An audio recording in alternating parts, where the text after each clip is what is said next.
वज़ीर इत्तलात पंजाब अज़मा बुखारी ने इल्जाम आयद किया है कि पीटीआई का सोशल मीडिया विंग दहशत गर्दों की हिमायत में मुहिम चला रहा है। ये अनासिर गैर मुल्कियों के आलाकार हैं। प्रेस कॉन्फ्रेंस में अज़मा बुखारी ने वज़ीर आला खैबर पख्तूनख्वा पर भी तनकीद की। कहा कि अली अमीन गंडापुर को अपने अवाम की नहीं, अफगान बाशिंदों की बेदखली की फिक्र है। एक पूरी मुनज़्ज़म कैंपेन और वही कैंपेन जो इंडियन मीडिया कर रहा था, वही कैंपेन की गई, ये हसीन इत्तफाक था। और अगर अभी भी इसको कोई इत्तफाक समझता है तो मैं समझती हूँ कि उसको शायद फिर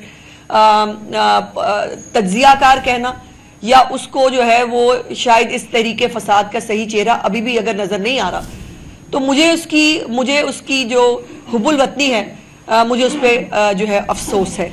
एक चीफ मिनिस्टर को जो एक सूबे का चीफ एग्जीक्यूटिव है, क्या उसको अपने शहरी जो दिन में जो है वो बेचारे शहीद हो रहे हैं, पुलिस वाले शहीद हो रहे हैं, आम शहरी शहीद हो रहे हैं, उनको तकलीफ नहीं है उसकी, उनको तकलीफ है कि अफगानियों को जो है ना वो जाने ना दें। सरकारी मुलाजमीन के लिए एक बुरी खबर से वजारत खजाना ने कह दिया है कि मुल्क की माशी सूरत हाल के बायस अगले बजट में सरकारी मुलाजमीन की तनख्वाहों या पेंशन में इजाफे की कोई तजवीज फिलवक्त ज़ेर गौर नहीं। मुलाजमीन के अलाउंसेस और पे स्केल पर नजरसानी की कोई तजवीज पर भी अभी तक गौर नहीं किया जा रहा। स्पीकर सरदार अयाज सादी के ज़ेर सदारत कौमी असम्बली इजलास में एक रुकन के सवाल पर वजारत खजाना ने कौमी असम्बली में तहरीरी जवाब जमा करवाया है। वजारत खजाना ने ऐवान को आगाह किया कि आइंदा माली साल के लिए सरकारी मुलाजमीन की तनख्वाहों या पेंशन में इजाफे की कोई तजवीज ज़ेर गौर नहीं। तहरीरी जवाब में कहा गया है कि मुलाजमीन के अलाउंसेस और पे स्केल पर नजरसानी की कोई तजवीज भी नहीं है, सिर्फ मुलाजमीन के लिए हायरिंग और सीलिंग की हद बढ़ाने का मामला ज़ेर गौर है। इजलास के दौरान वजीर खजाना ने गुज़िश्ता 5 साल के दौरान गैर मुल्की कर्जों और वाजिबात की तफसील भी ऐवान में पेश की। उन्होंने बताया कि जून 2023 तक पाकिस्तान के गैर मुल्की कर्जों और वाजिबात की कुल रकम 126 अरब 14 करोड़ डॉलर्स थी। तहरीक इंसाफ ने पार्लिमानी कौमी सलामती कमेटी के इजलास में शिरकत का फैसला कर लिया है। इजलास में शिरकत करने वाले अरकान की फहरिस्त स्पीकर कौमी असम्बली को भिजवा दी गई। फहरिस्त में उमर अयूब, बैरिस्टर गोहर खान, जरताज गुल, हुमायूं मोमन, असद कैसर अली, मोहम्मद खान, शिबली फराज, अली जफर शामिल हैं। हामिद रजा, ओन अब्बास, जुबैर खान, सनाउल्ला मस्ती, खेल और बशीर खान, आमिर डोगर भी इजलास में शरीक होंगे। कौमी सलामती की पार्लिमानी कमेटी के इजलास कल दिन 11 बजे शुरू होगा। इजलास में अस्करी क़यादत सिक्योरिटी सूरत हाल पर ब्रीफिंग देगी। कौमी सलामती की पार्लिमानी कमेटी इजलास कल दिन 1:30 बजे कौमी असम्बली हॉल में तलब किया गया था। ताहम रमजान के तकद्दुस के पेश नजर इजलास का वक्त तब्दील किया गया है। तर्जुमान कौमी असम्बली के मुताबिक कौमी सलामती की पार्लिमानी कमेटी का इजलास इन कैमरा होगा। इजलास में सिक्योरिटी सूरत हाल पर ब्रीफिंग दी जाएगी। अस्करी क़यादत मौजूदा सिक्योरिटी सूरत हाल से आगाह करेगी। शुमाली वज़ीरिस्तान में गैस और तेल के मज़ीद ज़खायर दरियाफ्त हो गए। मारी एनर्जीज लिमिटेड ने शुमाली वज़ीरिस्तान से गैस और तेल की दूसरी दरियाफ्त का ऐलान कर दिया। दरियाफ्त से 2 करोड़ 5 लाख मौक़िफ़ फीट यौमिया गैस और 117 बैरल खाम तेल हासिल होगा। मारी एनर्जीज ने गुज़िश्ता माह वज़ीरिस्तान ब्लॉक से गैस और तेल की दरियाफ्त का ऐलान किया था।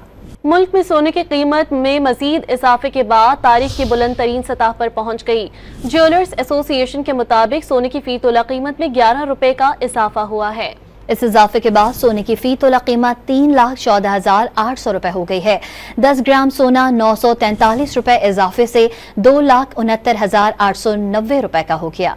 खबर शामिल करेंगे हैदराबाद से। हैदराबाद पुलिस ने सेंट्रल जेल में कैदी बच्चे से मुबैना ज्यादती करने वाले पुलिस कांस्टेबल को गिरफ्तार करके मुकदमा दर्ज कर लिया। SHO थाना बल्दिया के मुताबिक पुलिस कांस्टेबल की जानिब से मुबैना तौर पर ज्यादती का निशाना बनाए जाने की तहकीकात जारी हैं। मेडिकल रिपोर्ट में बच्चे से ज्यादती की तस्दीक होने पर मजीद कार्रवाई अमल में लाई जाएगी। सिंध हाई कोर्ट ने एक बार फिर सिंध पुलिस की तफ्तीश पर सवालात उठा दिए। जस्टिस उमर सियाल ने समाअत के दौरान रिमार्क्स दिए कि गैरत के नाम पर कत्ल के मुकदमात में अफसरान सिनफी बुनियादों पर इम्तियाजी, गैर संजीदा और मनमाना सलूक करते हैं। मुद्दई के बयान के अलावा कोई और गवाही रिकॉर्ड नहीं की जाती। ऐसे मुकदमात का नतीजा अक्सर मुल्जिमान की बरियत की सूरत में निकलता है।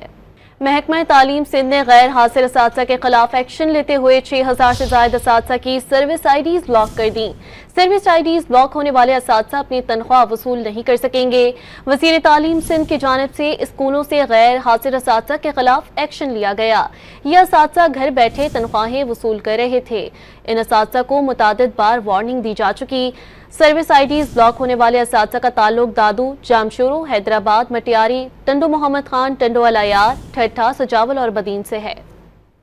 خضدار میں پولیس افسر کے گھر دستی بم حملے میں بچوں سمیت 5 افراد زخمی ہو گئے۔ کوشک کے علاقے میں نامعلوم ملزمان S H O Hub city Qadir Shaikh کے گھر دستی بم پھینک کر فرار ہو گئے۔ دستی بم حملے میں گھر میں موجود 4 بچے اور 1 شخص زخمی ہو گیا۔ خیبر پختونخوا کے شہر ٹانک میں دہشت گرد حملوں کے دوران مزید 2 سپاہی زخمی ہو گئے۔ جنوبی وزیرستان میں 12 گھنٹے تک کرفیو نافذ رہا۔ ٹانک میں دہشت گردوں کی جانب سے بختر بند گاڑی پر فائرنگ کی گئی۔ جوابی کارروائی میں حملہ آور موٹر سائیکل چھوڑ کر فرار ہوئے۔ ضلع خیبر کے علاقے جمرود میں حملہ آوروں کی فائرنگ سے 2 سپاہی زخمی ہو گئے۔ جنوبی وزیرستان اور ٹانک کے مختلف علاقوں میں آج 12 گھنٹے کے لیے کرفیو نافذ رہا۔ مختلف سڑکیں صبح 6 سے شام 6 بجے تک بند رہیں۔ پاکستان کے طویل القامت شخص نصیر سومرو شکارپور میں انتقال کر گئے۔ 55 سالہ نصیر سومرو کئی سال سے پھیپھڑوں اور جوڑوں میں درد کے عارضے میں مبتلا تھے۔ پھیپھڑوں کے عارضے کی وجہ سے انہیں متعدد بار اسپتال بھی داخل کرایا گیا تھا۔ نصیر سومرو 7 فٹ 9 انچ قد کے حامل تھے اور پاکستان کے دراز قد افراد میں شمار کیے جاتے تھے۔